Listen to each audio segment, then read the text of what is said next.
So when we look at how molecules enter and leave a cell, it's important to remember that the entire cell is surrounded in a cell membrane. So when a cell needs food, like glucose or oxygen for cellular respiration, and possibly creates carbon dioxide, all of those molecules have to enter the cell or leave the cell through the cell membrane. If a cell needs ions, for example, or needs to get rid of ions or polar molecules, those also would have to cross through the cell membrane. And what we see is a lot of times simple molecules that are nonpolar can enter or leave the cell by diffusion. Now, a refresher about diffusion is that it's going from high concentration to low concentration. And so when we look at the lipid bilayer in a cell, we have one area, this part that's polar, this part is polar, and then we have a middle region that is nonpolar. This is significant in determining what can enter and leave the cell by simple diffusion. Here we have a lot of molecules. This is going to be your area of high concentration. Here is your area of low concentration. And they're going to randomly collide with each other and then just cross the cell membrane, moving from high concentration to low concentration.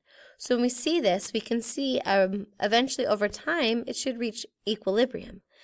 Now what's really happening are these molecules are actually moving in both directions, but they're moving in equal rates, so it appears to stay in equilibrium. Here, these ones can move back, but you're going to have more of them moving this way, and that's why it looks like it fills up, going from high concentration to low concentration. When we look at our cell membrane is flexible and fluid and always moving. And so when we look at that, this moving of our cell membrane helps molecules to diffuse through. So when we look at oxygen, for example, oxygen is actually O2 and it's a nonpolar molecule. So the fact that it's nonpolar allows it to move through the nonpolar core of the lipid bilayer. So when we look at oxygen, here the oxygen diffuses through our cell membrane no problem. And as I mentioned before, it can really go in both directions. But why it appears to always be moving in is simply because we have a mitochondria that's consuming and using our oxygen. So it always kind of looks like this side has a low concentration, and because we're always breathing in oxygen, the outside of our cells have a high concentration. Now the mitochondria also creates carbon dioxide, which is nonpolar and can move through the membrane in both directions. But over time, we're building up a concentration of carbon dioxide inside the cell. So we have a high concentration of CO2 inside and a low concentration on the outside. Now it stays low on the outside because we exhale it. So one thing important to remember about diffusion, moving from high to low through the non-polar center of our membrane, is that we didn't use any ATP. This is called passive transport. So when we look at this, you can see here how in passive transport no energy is needed. They're simply moving from high concentration to low concentration. Now cells, for life, they need things to enter and to leave. And since not everything can just diffuse through the membrane, we have larger items like sugars or proteins or positive or negative amino acids that have to enter our cells, as well as waste products. Ammonia is a waste created when we break down proteins. This is actually what will become our urea that we pee out. Cells also make products that have to be exported. So when we look at how this works, you can see this lipid can go right through the cell membrane. And that's because the lipid is nonpolar. Now when we look at sugars, they're just too large to cross through the membrane. This amino acid most likely is a nonpolar amino acid, whereas this amino acid is going to be a charged or polar amino acid not able to cross that lipid bilayer. Ammonia, different salts. A lot of these items cannot get through this nonpolar region of the membrane. So water, which is polar, also shouldn't be able to cross through that membrane. So when we look at things that can get through, it's going to be fats and other lipids, and also small nonpolar molecules that can cross through the cell membrane. Things that cannot get through would be polar molecules, like water, ions, and large molecules like starches or proteins. So when we look at water, the special case, like we talk about osmosis all the time. So if osmosis is the diffusion of water, how the heck would water get through nonpolar? This part is nonpolar. How does it get through if it itself is polar? So here we have a high concentration of water. Here is a low concentration of water. Let's go ahead and see how this works. So there's actually little polypeptides called aquaporins. These aquaporins are proteins or polypeptides that are going to hold open and create a passageway or a path for the water molecules to go through.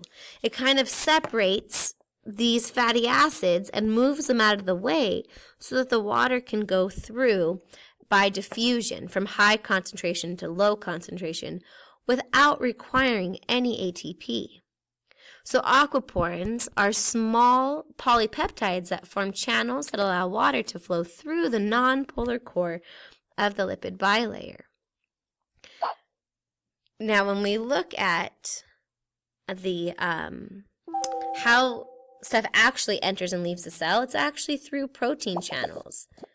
So when we look at different types of diffusion using proteins, we can see these ions normally would not be able to get through the cell membrane from high concentration to low concentration. Now this right here is an opening in a protein channel that kind of allows, allows the ions to flow through from high concentration to low concentration. This is called facilitated diffusion with a channel protein.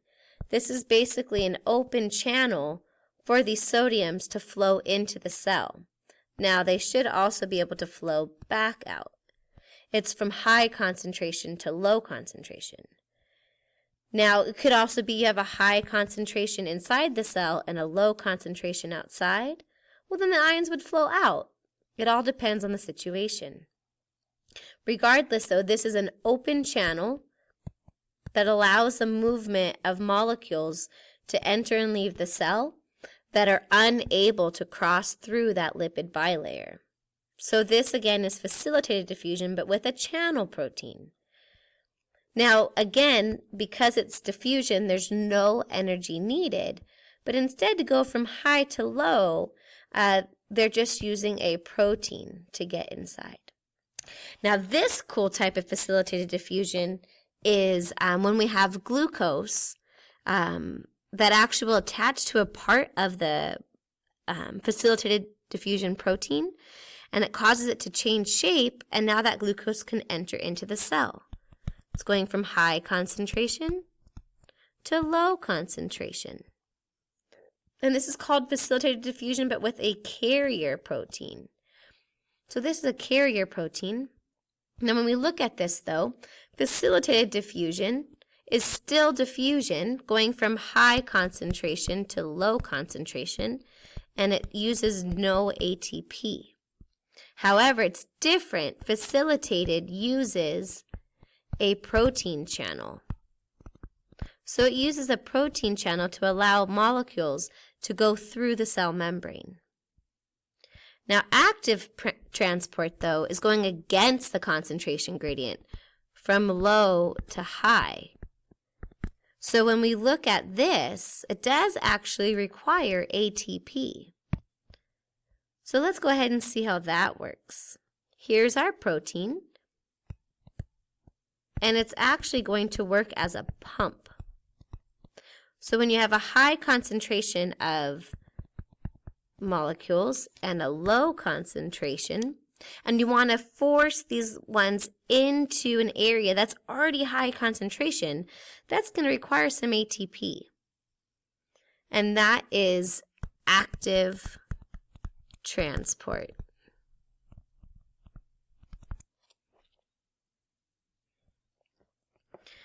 When we look at the summary, you have passive transport, uses no ATP, and then you have active transport, does use ATP. Bam! Okay, so in summary, you have your simple diffusion, facilitated, and active transport. Okay, so these are different ways that molecules can enter or leave the cell.